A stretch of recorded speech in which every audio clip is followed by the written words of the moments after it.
Look, I know that many of us in this room are still reeling from what happened on October 7th. My wife, Apurva, and I are reeling too.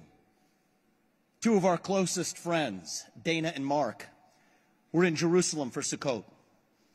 We were exchanging text messages with them in real time as they took cover at the bomb shelter in their hotel. I know many of you lost loved ones that day or know close friends who did. And even worse, right here at home now, Jewish Americans now suffer in the United States of America as our fellow Americans throw salt on their wounds. We hear the bone-chilling story of a new anti-Semitic attack in this country almost daily. From the Jewish students at Cooper Union, who were locked in the school library as pro-Palestinian demonstrators pounded down the door, to the Israeli students at Harvard Business School, my alma mater at Harvard, and Columbia, who were violently attacked after peacefully confronting those who disagreed with them. Our friends in New York City say they've told their young sons to take off their yarmulkes when they walk on the street. Jewish schools remain closed for fear of attacks. That is not America. We're a nation where every Jew and every American deserves to be safe, to be free to worship, to be free to be who you are without fear. Thank you. That is the America I know. But it's no surprise how we got here. I actually wrote a book about this a few years ago, Woke Inc. It is the inevitable result of this self-loathing, anti-American woke orthodoxy that has pervaded our universities, our companies, and nearly every major institution across this country over the last decade. History teaches us that anti-Semitism is actually a symptom of a deeper cultural malaise. And I believe the left-wing woke cancer was always destined to end in the destination of anti-Semitism. I said this in my book several years ago. Now you look today, a recent poll finds that Gen Z is divided 50-50 on whether they support Hamas or Israel. Young people in this country are lost. I am 38 years old. I am the first millennial ever to run for U.S. president. I can tell you what's going on in our generation. They are hungry for purpose, for meaning, for a cause, for identity. And for a generation, we've taught them to fill that hunger by going to Ben & Jerry's and ordering a cup of ice cream with some anti-Semitic sprinkles on top. It's no surprise they're now spewing back that same anti-Semitism coming out of their mouth in reverse. So with all of that said, let me relieve some of the tension in this room this morning by calling out an elephant in this room. Many of you have heard my policy views described by the press as unfriendly to Israel. Some have even described me and my views as anti-Israel. That's dead wrong. We have enough anti-Semitism in this country that we don't need to artificially manufacture more of it. My message to you this morning will be, I believe, the most pro-Israel vision that you will hear today. But it's not going to take the form of standard GOP-approved talking points. Over a decade ago, I was recruited by Rabbi Shmuley Hecht at Yale to join Shabtai, the Jewish society on campus. I was the first Hindu and one of the only non-Jews to be recruited. And I ended up becoming one of its most involved members, and in recent years, one of its largest alumni supporters. I learned a lot from Shmuley at Yale during my time at Shabtai. I learned that native-born Israelis are called sabras, which is Hebrew for the leaf of the prickly pear cactus. A tough, thorny exterior with a sweet and kind interior. I saw that firsthand on my first trip to Israel a decade ago to meet the family who became the first investor in my company. The family and I had an instant connection because it turns out that I shared something in common with them, something that I've shared in common with most of the Israelis I've ever met since. We are a candid people, brutally candid. I'll be brutally candid with you today. Let me start by quoting David Ben-Gurion, the founder of modern Israel as we know it. He had a thorny exterior. He was candid. And here's what he had to say to the West in the aftermath of the Holocaust. What have you done to us, you freedom-loving peoples, you defenders of high principles of democracy? What have you allowed to be perpetrated against a defenseless people while you stood aside and let it bleed to death without offering help? Why do you profane our pain with wrath and empty expressions of sympathy, which ring like mockery? He was pissed. The Jews relied on the sympathies of those who proclaimed to love freedom, yet those who preached it, even here in America, did not practice it to help the Jews in Europe until it was in their interest and necessity to do so. So he had a vision of what to do about it. While Europe grappled with the so-called Jewish question, he delivered the Jewish answer. It's called Israel. God told Abraham that Israel was for his descendants through Isaac. The 450 million descendants of Ishmael have over 20 internationally recognized states. It is only right to have one for the Jewish people. That's a fact. Our future does not depend on what the Gentiles will say, this is what Ben-Gurion said, but on what the Jews will do. The fate of Israel depends on two things, he said: its strength and its righteousness. And he said that Israel must win every single war that it fights, because our enemies only have to win one war. Oseh shalom bimromav hu yaseh shalom alenu. He who makes peace above should grant peace on earth. But that peace requires strength to last. That was David Ben-Gurion's vision. He was exactly 5 feet tall, but he was a mighty man. The nation he founded is 9 miles narrow today, but it is a mighty nation. Never again would Israel's existence depend on the fleeting sympathies of others. Never again would the Jewish people fall for the siren song of the West's proclamation for freedom in words, but not in deed. Never again. Israel's strength at long last would come from within its own nation, built on the land that God promised Abraham. Well, on May 14th, 1948, Israel declared its independence. And later that same day, 5 Arab countries invaded Israel in hopes of killing the infant nation. Young Israel had a population of under 700,000. Think about that. Fighting 5 Arab invader countries with over 40 million. Young Israel, back then, think about this, was armed with 3 tanks, 0 planes, and not enough guns even for all of its soldiers to have one. The Arab armies boasted 270 tanks, 300 plus airplanes. But Israel won that war. Now, 1% of Israel's population died doing it, nearly a third of whom were survivors of the Holocaust. But they won the war. By the way, using some of the very same weapons that were used to round up Jews in Nazi Germany, that were later used to save the Jewish state in the Middle East. In the coming decades that followed, Israel and its Arab neighbors would go to war again and again. The 6-Day War of 67, the Yom Kippur War of 73, and Israel fought and won every one of those wars. They were costly victories. But as Ben-Gurion said, Israel must win every single war that it fights, because our enemies only have to win one war. And that brings us to the tragedy of October 7th. The Hamas attacks were barbaric. They were medieval. They were subhuman. The first civilian to die at Kibbutz Be'eri, maybe the first civilian to die in the Hamas attacks at all, was Arik Kraunik, the kibbutz's chief security officer.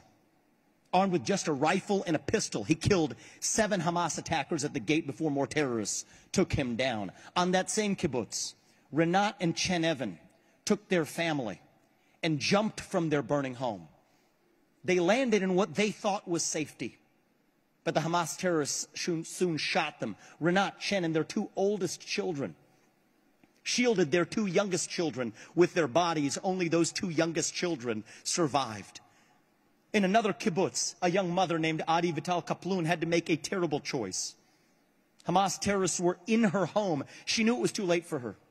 So she called her husband and her father to warn them not to come to the house. She was soon shot dead in front of her 2 children, a 4-year-old and a 4-month-old. These are 3 stories amongst over 1,000 like them. David Ben-Gurion said at Israel's founding, the most dangerous enemy to Israel's security is the intellectual inertia of those who are responsible for security. Here's a hard truth.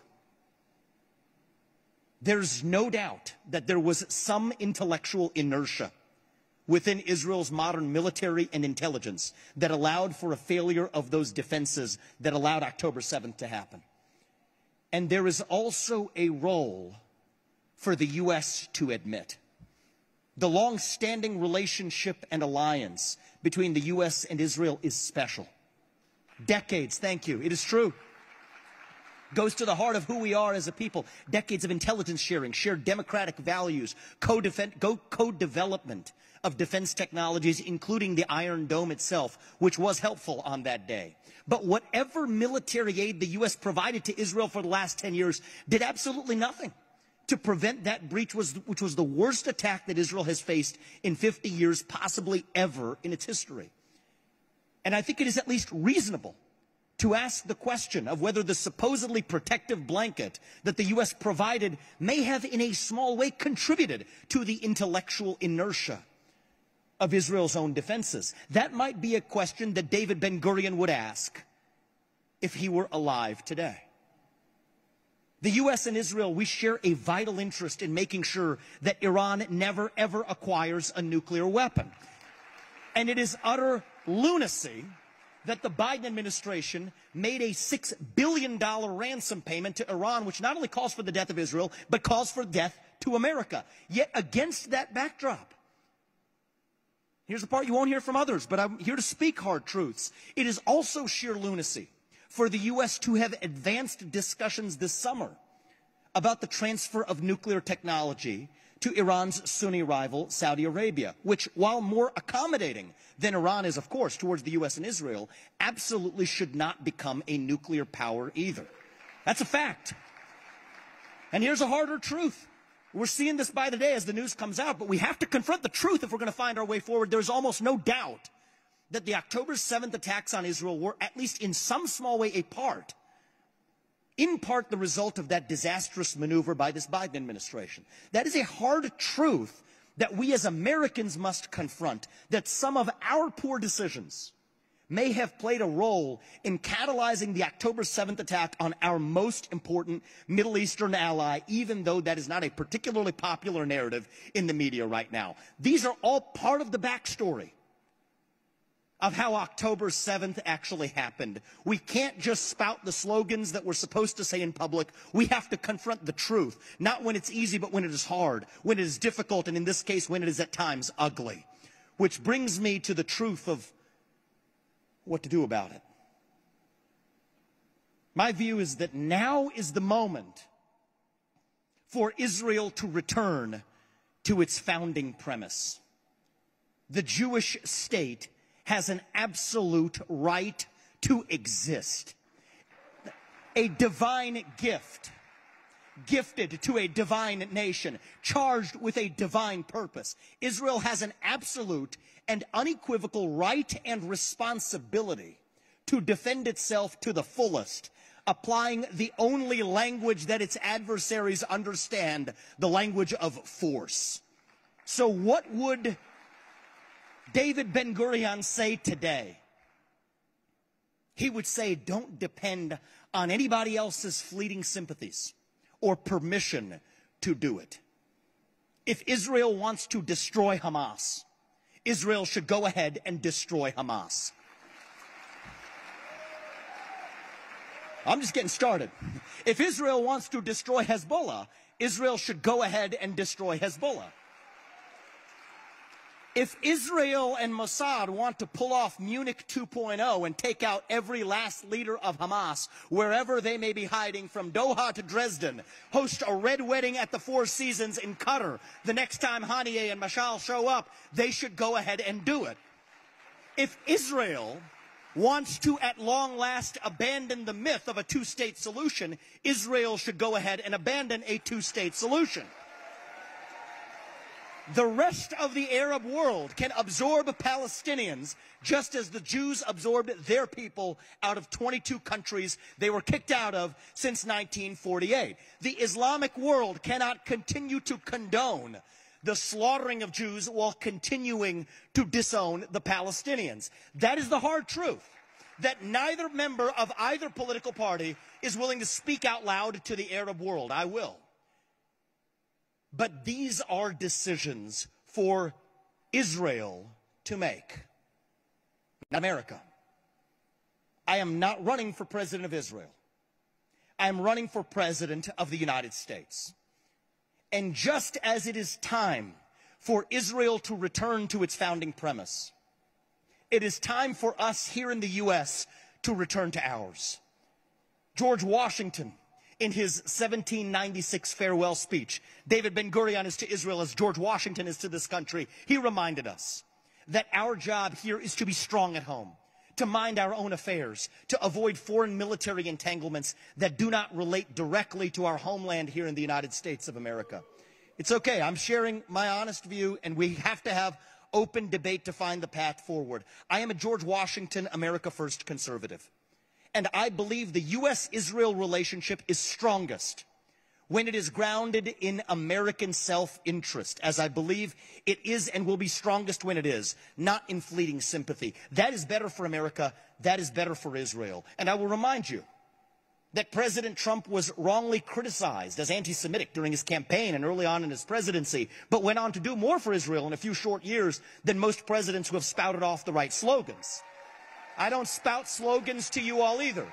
And under my watch, we're going to do the same thing and go even further. Take the Abraham Accords to new heights. Lead the way without apology. By the end of my first term, I am fully confident that our relationship with Israel will be stronger than it has ever been because, yes, we are both Sabras. So what does that mean for U.S. involvement now? It means we support Israel to the fullest, with a diplomatic Iron Dome that allows Israel to fully defend its national existence without anybody else. Not the U.S., not the UN, not Europe, not anybody standing in Israel's way.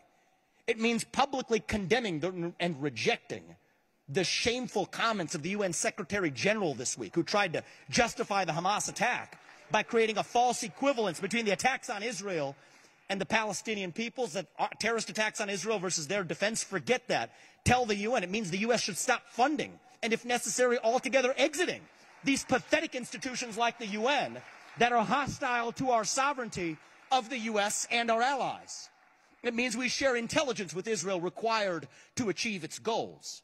It means we speak out against anti-Semitism right here at home, not by censorship of speech, but through leadership of our young Americans who follow the Pied Pipers of anti-Semitism because they are truly lost for purpose and meaning, because anti-Semitism is almost always a symptom of a deeper moral and spiritual void that true leaders have to fill. It means we shore up our own military-industrial base here in the U.S. in a manner that improves U.S. security, and we can sell arms to Israel in a manner that advances the interests of both countries.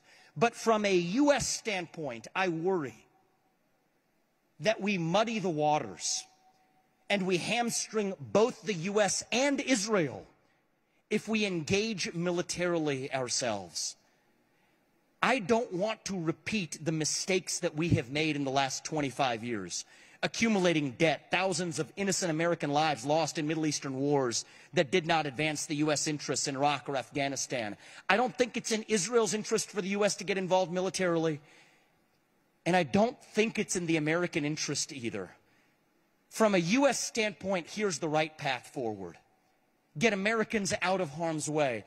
I personally funded a 200-seat charter flight to get Americans in Israel out of danger. The Biden administration needs to do better on this front and more. I believe that we have to do better in every respect. We have to think about how we get Americans, our troops, out of places like Syria and Iraq, where they never should have been in the first place. Force Hamas to release any remaining American hostages before a broader war begins. The American first agenda means no American left behind. Get our sons and daughters out of those places, like Syria and Iraq, where there's no place for them to be in the first place, and where they're sitting targets today. And in the meantime, I will be clear that if you hit us, we will hit you back 10 times harder. That's a principle in America. We will be crystal clear with Iran that you better not get involved in this conflict in backing this war against Israel. And as long as Iran doesn't intervene, we won't either. We will be crystal clear with the UN and the rest of the world that Israel is free to defend itself to the fullest, using whatever means Israel determines to be in its national self-interest. Now, right now, today, this Saturday morning, as we convene in this room, Jews are convening in the synagogues of the world and reading this week's Lech Lecha from Genesis. And the Lord said to Abraham, go forth from your land and from your birthplace and from your father's house to the land that I will show you. And I will make into you a great nation, and I will bless you, and I will aggrandize your name, and you shall be a blessing. And I will bless those who bless you, and the one who curses you I will curse. And all the families of the earth shall be blessed in you. And the Lord appeared to Abraham, and he said, to your seed I will give this land. And there he built an altar to the Lord who had appeared to him. Israel is still that great nation. We bless this great nation, our friend and our ally. Israel, we believe in your birthright, and I have full confidence that if left unrestrained, the IDF will be able to get the job done of defending Israel. I know they can do it. I personally hope for a successful in-and-out operation. I would love nothing more than for the IDF to put the heads of the top 100 Hamas leaders on stakes and line them up on the Israel-Gaza border as a sign that October 7, 2023 will never happen again, and then to use all of those saved resources to build the border defenses of the future. But that is Israel's decision to make, not ours. That is what David Ben-Gurion would tell Israel to do.